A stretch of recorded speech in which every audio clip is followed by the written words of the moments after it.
ಒಂದು ಸುಂದರ ಹಳ್ಳಿಯಲ್ಲಿ ರಮೇಶ್ ಎಂಬ ಬಾಲಕ ವಾಸಿಸುತ್ತಿದ್ದ.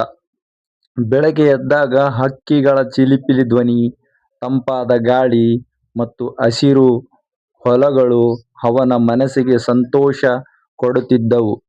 ಹಳ್ಳಿಯ ಸುತ್ತಲೂ ಮಾವು, ತೆಂಗು ಮತ್ತು ಬೇವು ಮರಗಳು ನೆರಳು ನೀಡುತ್ತಿದ್ದವು. ರೈತರು ಹೊಲದಲ್ಲಿ ದುಡಿದು ಬೆಳೆ ಬೆಳೆಸುತ್ತಿದ್ದರು. ಸಂಜೆ ವೇಳೆಗೆ ಮಕ್ಕಳು ಮೈದಾನದಲ್ಲಿ ಆಟವಾಡುತ್ತಿದ್ದರು. ಹಿರಿಯರು ಮರದ ನೆರಳಿನಲ್ಲಿ ಕುಳಿತು ಮಾತನಾಡುತ್ತಿದ್ದರು. ಒಂದು ದಿನ ನಗರದಿಂದ ಬಂದ ರಮೇಶನ ಸ್ನೇಹಿತರನ್ನು ಹಳ್ಳಿಯ ಸೌಂದರ್ಯವನ್ನು ನೋಡಿ ಆಶ್ಚರ್ಯಪಟ್ಟ.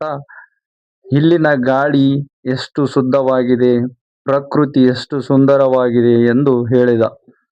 ಆಗ ರಮೇಶ, ನಮ್ಮ ಹಳ್ಳಿಯೇ ನಮ್ಮ ಹೆಮ್ಮೆ, ಸ್ವಚ್ಛತೆ ಮತ್ತು ಪ್ರಕೃತಿಯನ್ನು ಕಾಪಾಡಿದರೆ ಹಳ್ಳಿ ಇನ್ನಷ್ಟು ಸುಂದರವಾಗುತ್ತದೆ ಎಂದನು.